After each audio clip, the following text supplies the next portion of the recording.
Nouveau podcast, épisode 41, ce que cela m'a coûté de ne pas simplifier mon business dès le départ. J'en parle régulièrement dans mes contenus, mais force est de constater que une piqûre de rappel de temps en temps n'est jamais inefficace et inutile, n'est-ce pas? Même à moi-même. Parce que j'ai tendance à chasser naturel et revient au galop.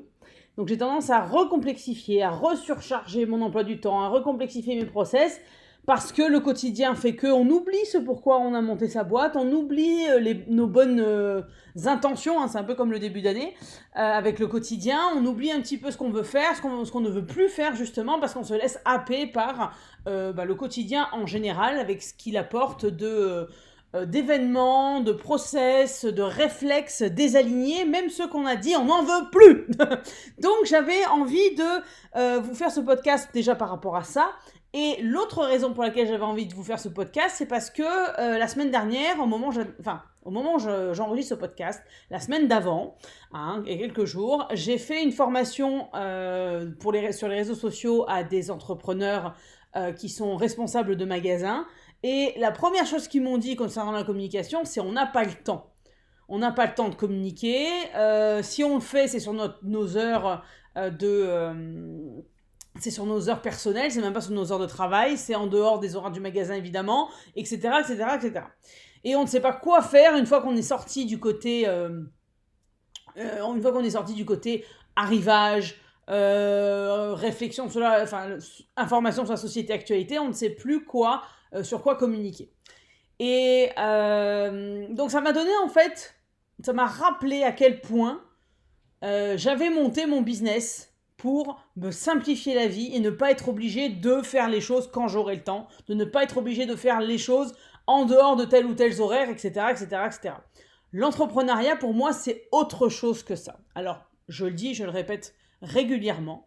Oui, il y a des impératifs, ça dans n'importe quel individu a des impératifs, a des choses dont il n'a pas le contrôle, il y a des choses qu'il ne peut pas bouger dans son emploi du temps, etc., etc., etc., que ce soit dans sa vie professionnelle ou dans sa vie personnelle d'ailleurs. Néanmoins, selon moi, on a la possibilité de créer un business à son image, selon son propre rythme, en tournant justement autour de ces impératifs, c'est-à-dire ces impératifs, on ne peut pas les bouger, il y a des choses dont on n'a pas le contrôle, mais ce dont on a le contrôle en revanche, c'est nos réactions vis-à-vis des événements dont on n'a pas le contrôle, et c'est aussi notre possibilité, notre capacité, notre liberté à, autour des impératifs, faire comme on le souhaite par rapport à notre emploi du temps, par rapport à notre énergie, par rapport à la réalisation des tâches, etc., etc., etc. Donc, ça, ce sont des réflexions que je vous fais, alors que ça fait 3 ans et demi que je bosse dessus, que ça fait 3 ans et demi que j'ai monté ma boîte, ça fait 3 ans et demi que plusieurs coachs, parce que je me suis toujours fait accompagner dans mon activité, me disent « Julie, ce n'est qu'une décision à prendre » et que je leur dis « Mais t'es complètement à la ramasse, ma pauvre fille, c'est pas possible, je ne peux pas faire ça, je ne peux pas faire ça ». J'ai réalisé qu'en fait, si, je pouvais le faire, et que c'était effectivement une décision à prendre qu'il fallait me rappeler régulièrement, parce qu'après, chasser naturel, il revient au galop. Mais ce naturel-là, il n'appartient pas qu'à moi. C'est pas juste moi qui a décidé de faire un quotidien qui ne me ressemble pas. Au contraire, si je me suis mise à mon compte, c'est pour avoir un quotidien qui me ressemble. Force est de constater qu'au départ, j'avais l'impression que c'était absolument impossible. C'était impossible d'organiser l'emploi du temps comme je le voulais parce que je devais créer le contenu selon les autres tâches que j'avais à faire dans la journée. Je devais choisir les contenus selon ce qui intéresserait, avec les mots qui intéresseraient, les mots pour vendre. Et de toutes les façons, comme j'étais coach en com, il me fallait la communication parfaite pour montrer à quel point j'étais compétente. Il ne fallait surtout pas y aller à l'intuition.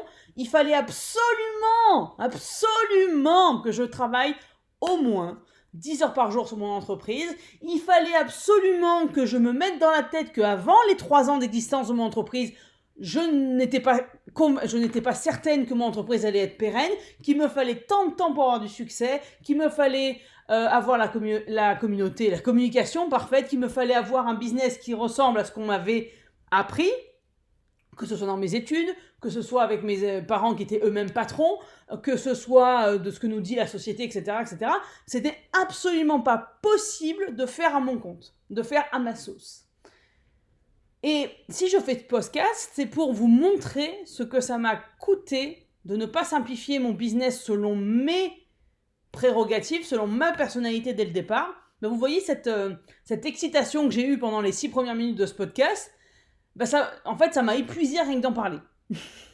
Et la première chose que ça m'a coûté, c'est mon énergie, c'est ma santé. J'ai pris du poids, j'étais plus énervée, je dormais mal, j'étais épuisée parce que je travaillais 5 jours sur 7, voire même 6, voire même 7, 10 heures par jour minimum, que je sois dans mes formations, en présentiel, ou en train de travailler sur mon business seul à la maison. En plus, j'avais pas un bon environnement à l'époque, j'avais pas de bureau, je travaillais sur la même table que sur laquelle je mangeais, donc c'était très compliqué de faire la différence. Je pensais que ne pas prendre soin de moi, prendre soin de moi, c'était quand j'aurais le temps, en tant que mère, en tant que pro. Prendre soin de moi, ne serait-ce que prendre 15 minutes un café en terrasse, c'était du temps perdu, c'était 15 minutes de perdu.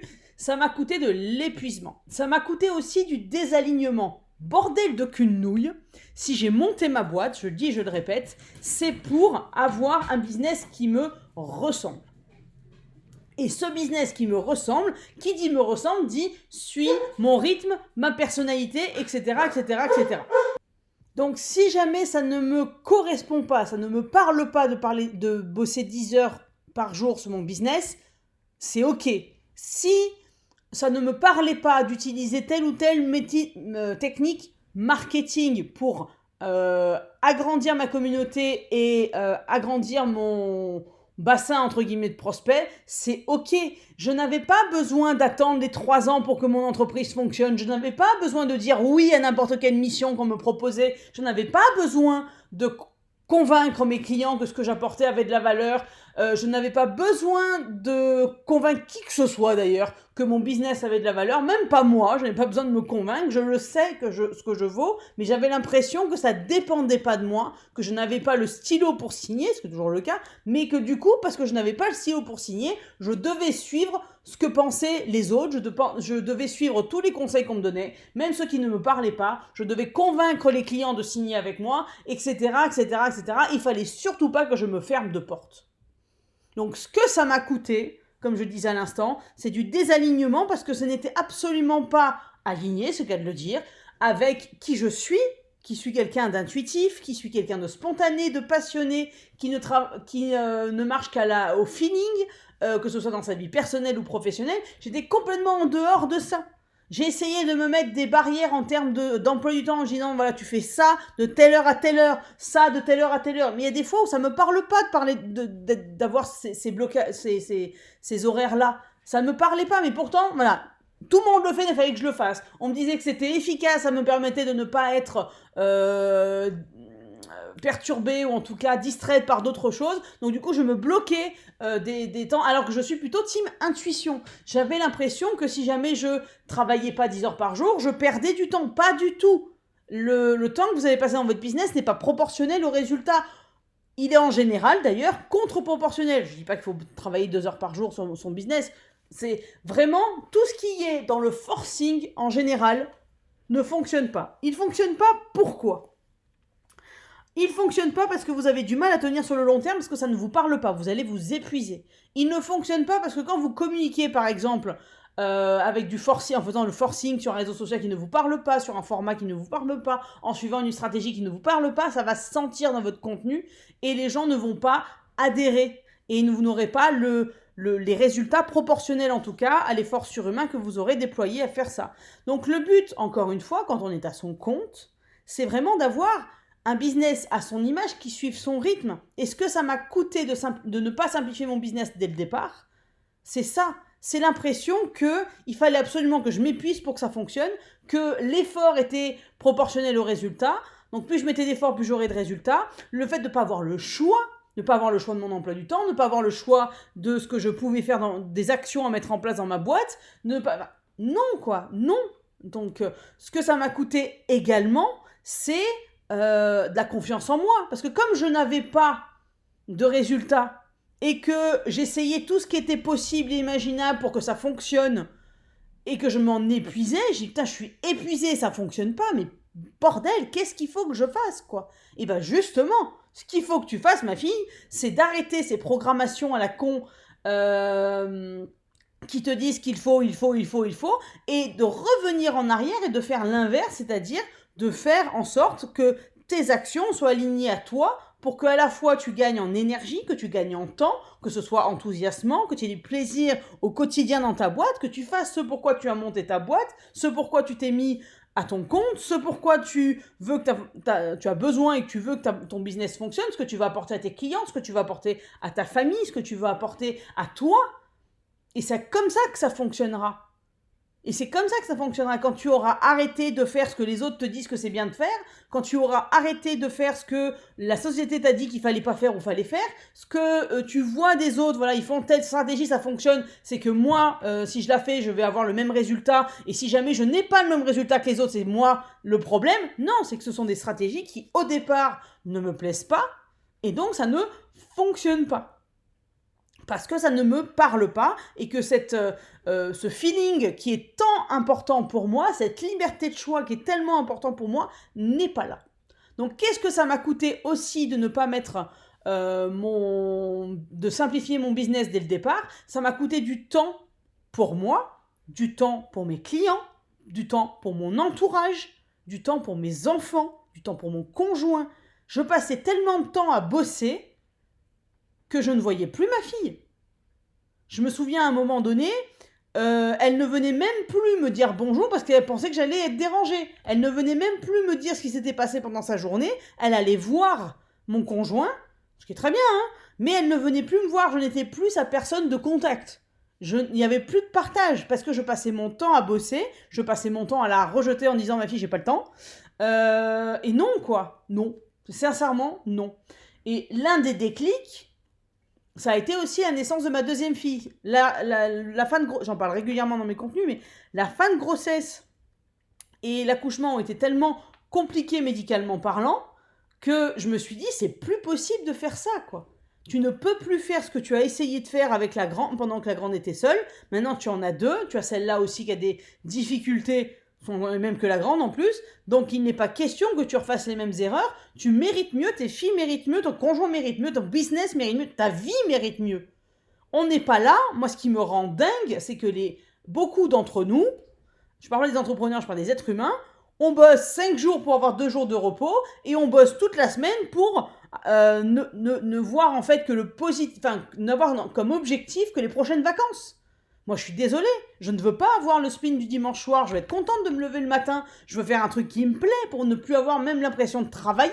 Quand je fais ce podcast-là, ça fait partie de mon boulot, mais j'ai pas l'impression de bosser, c'est pour ça que je suis aussi passionnée dans mon ton, aussi pourquoi je reste aussi longtemps dans mes contenus, c'est parce que ça me plaît de le faire, j'ai pas l'impression de bosser, et pourtant ça fait partie des choses que je mets en place pour développer mon business et vous aider, et aider mes clients, aider ceux que je veux aider et qui sont prêts qui sont conscients de ne pas avoir un business à leur image et qui veulent changer ça. Ceux qui sont prêts à ne plus écouter ce qui se passe à l'extérieur et de revenir à eux-mêmes. Il y en a marre de ces conditionnements-là. Et vraiment, si j'ai un message à vous faire passer par rapport à tout ça, c'est ne faites pas comme moi et écoutez-vous d'abord.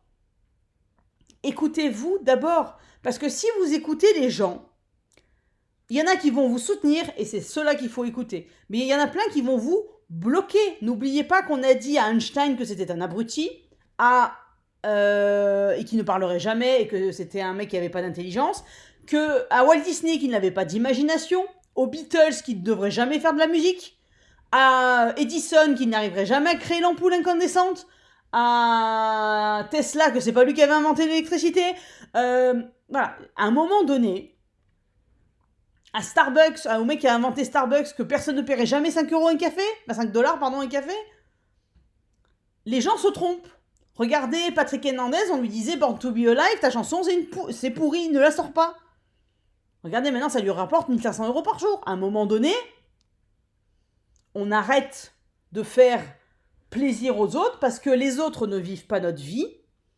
Et faire plaisir aux autres, c'est le meilleur moyen d'avoir un business qui ressemble à 1000 autres business et qui vous fasse tomber dans la masse et qui fasse que vous n'allez pas sortir du lot, n'allez pas attirer des gens qui sont convaincus que c'est avec vous et vous seuls qui ont envie de travailler. Et c'est absolument pas comme ça que vous allez pouvoir avoir un business qui vous ressemble et qui vous permette de supporter votre mode de vie selon vos prérogatives. Quand on est à son compte, on n'a pas monté notre business pour avoir les mêmes injonctions que quand on était salarié, pour ne pas choisir ses clients, pour ne pas choisir son emploi du temps, pour ne pas choisir les services que l'on va proposer, pour ne pas choisir ci, pour ne pas... On est monté notre business pour faire autrement et quelque chose qui nous ressemble plus. Alors, je redis, bordel de cul-nouille, pourquoi on ne le met pas en place? Ouais, mais tu comprends, il y a ci, il y a ça, il y a ci, il y a ça. Non, vous avez la possibilité soit d'organiser votre temps autour des impératifs, soit de bouger ces mêmes impératifs. Je vous donne 2 exemples. Les gamins sortent à 4h30 de l'école. C'est la maman qui parle. J'en parle régulièrement, mais je le redis dans ce cas-là. J'avais l'impression que, parce que mes gamins sortaient à 4h30 de l'école, je ne pouvais pas travailler après 4h15. Non, ça marche pas comme ça. En plus, entre 5 et 7, c'est là où ça marche le mieux pour moi. Mon cerveau, je sais pas, il se réveille. Donc, ça va pas du tout. J'avais 2 solutions. J'avais plusieurs solutions. Soit je m'arrêtais de travailler à 4h30 et j'allais chercher mes enfants. Ça peut être un choix, justement, de prendre le temps avec mes enfants. Soit je les laissais un petit peu, je la laissais un petit peu, parce que l'autre n'est pas encore en âge d'être à l'école, mais à la garderie. De toute façon, si jamais je la laisse pas à la garderie, je me fais appeler Arthur, mais j'ai laissé plus longtemps à la garderie pour me permettre de terminer ce que j'avais à faire et d'aller la chercher ensuite. Soit, d'un commun accord, c'est ce qu'on a fait aussi de temps en temps avec mon conjoint, c'est que c'est lui qui s'en occupait le soir, ce qui me permettait de terminer ma journée de travail. Parce que moi, je ne suis pas fonctionnaire, ça ne finit pas à 4 heures. Ou en tout cas, mon choix est de ne pas m'arrêter à 4 heures de l'après-midi. Donc, cet impératif-là, 4h30, il est là. Vous n'allez pas écrire à l'éducation nationale pour dire « Faites en sorte que les gamins sortent à une autre heure que 4h30 ». Néanmoins, vous avez la possibilité de faire en sorte que votre business ne soit pas impacté, entre guillemets, et que surtout votre manière de gérer votre business au quotidien ne soit pas impactée. Ok. Je vous donne un autre exemple, tout con, qui n'a rien à voir avec le business, pour le coup. Il faut faire des lessives. Il faut ranger le linge une fois que les lessives sont sèches. Donc, c'est pas forcément un truc qu'on adore. On passe aspirateur, par exemple, aussi. C'est pas forcément la meilleure activité du monde. Néanmoins, il faut le faire. Ok. Vous avez 2 possibilités. Soit vous vous dites, oh là là, soit vous procrastinez, vous le rangez vraiment quand c'est ultra nécessaire et que ça déborde. Soit vous le faites à votre rythme, selon votre façon. Par exemple, moi je sais que le dimanche, comme ici tout est fermé et qu'il pleut un week-end sur un, à peu près, je sais que le dimanche, je n'ai pas de regret de faire des tâches ménagères le dimanche parce que je sais qu'on ne pourrait pas faire autre chose, on va dire ça comme ça. Le samedi, il y a d'autres possibilités de faire autre chose et le dimanche, j'ai un peu moins l'impression de gâcher un moment, quoi. Et donc, je le fais le dimanche. Ça permet aussi à mes filles soit de dormir pour la petite qui fait encore des siestes, soit la grande de jouer de son côté. Et surtout, moi qui n'aime pas forcément ranger le linge, ça me gonfle de plier, de trucs, de machin, je le fais en musique. Le fait de se dandiner le popotin pendant que vous pliez les t-shirts et le body, c'est quand même beaucoup plus sympa. Donc c'est un impératif que je fais à ma sauce pour que cet impératif que je ne peux pas effacer de mon emploi du temps ou de ma liste de tâches, je le fasse à ma façon. Donc en résumé, ce que ça m'a coûté de ne pas simplifier mon business dès le départ, ça m'a coûté de l'épuisement, du désalignement, je pense de l'argent, sincèrement, du temps et du temps pour moi, pour mon business lui-même, alors que j'en passais des heures et j'étais pas forcément, vu que j'étais fatiguée, je passais plus de temps pour faire une tâche que si jamais j'étais au top moumoute. Ça me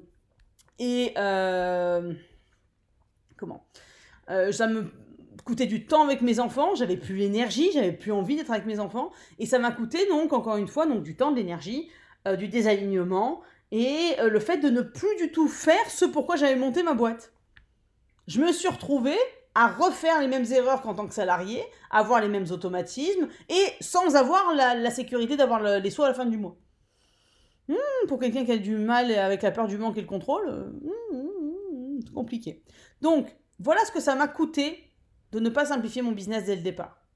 Pourquoi je vous dis ça? C'est parce que pour vous montrer que, même si vous avez l'impression que c'est impossible pour vous, si c'est possible. Il y a forcément une partie de votre business que vous pouvez faire à votre sauce. Il y a forcément quelque chose qui fait que vous avez mis en place votre business au départ, vous aviez des objectifs, vous avez des rêves, vous aviez un pourquoi, et ce pourquoi-là, par rapport à vos résultats de départ, par rapport à votre manque d'expérience dans l'entrepreneuriat, et ça n'a rien de péjoratif, et par rapport à ce qu'on vous dit l'extérieur, par rapport à vous aussi, potentiellement votre manque de confiance. Moi, je ne suis pas quelqu'un qui a, malgré mon aisance à l'oral, je ne suis pas quelqu'un qui a forcément confiance en elle. Donc, je sais ce que c'est que par manque de confiance, par peur de ne pas y arriver, par peur d'échouer, par peur du non, par peur de... on fait plus du tout ce pourquoi on a créé sa boîte au départ.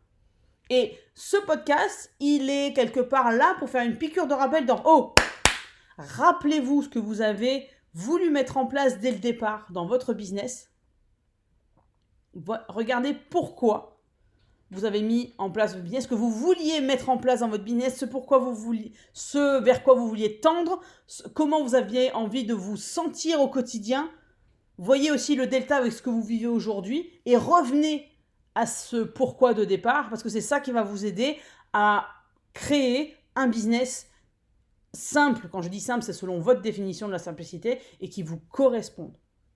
Parce que en ne faisant pas, et je le sais d'expérience, et j'en ai parlé pendant les 20 précédentes minutes, en ne faisant pas un business qui vous ressemble, en la complexifiant, ou même sans être compliqué, en l'adaptant selon ce qu'on vous a dit, en mettant en place des choses qui ne vous parlent pas, en vous mettant en place des stratégies, un emploi du temps, une organisation qui ne vous parle pas, vous vous êtes oublié, vous avez oublié votre business et vous avez oublié ce pourquoi vous avez monté votre business.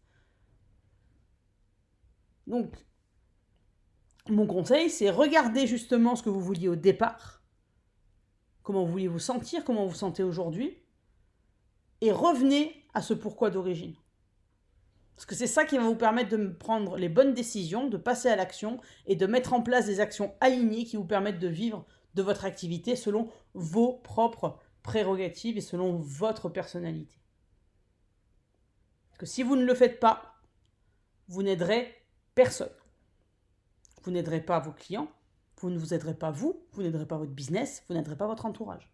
Vous allez vous épuiser, vous allez vous désaligner, comme je l'ai fait.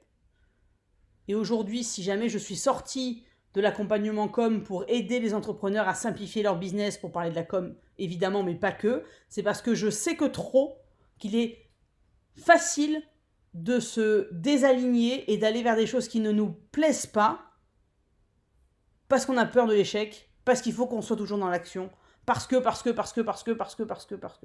Et on s'épuise et on croit même que c'est pas possible de faire autrement que ce qu'on nous dit et que faire à notre sauce, c'est pas la bonne solution, alors qu'au contraire, ce qui va nous permettre d'attirer nos clients de cœur, c'est notre sauce, parce qu'elle est unique.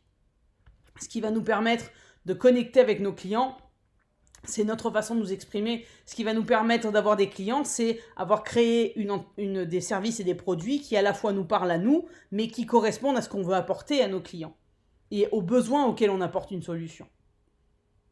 Voilà ce que je voulais vous dire aujourd'hui. Donc vraiment, posez-vous la question. Qu'est-ce que ça me coûte aujourd'hui de ne pas simplifier mon business ? Et qu'est-ce que je peux mettre en place pour avoir un business qui corresponde à mon pourquoi du départ ?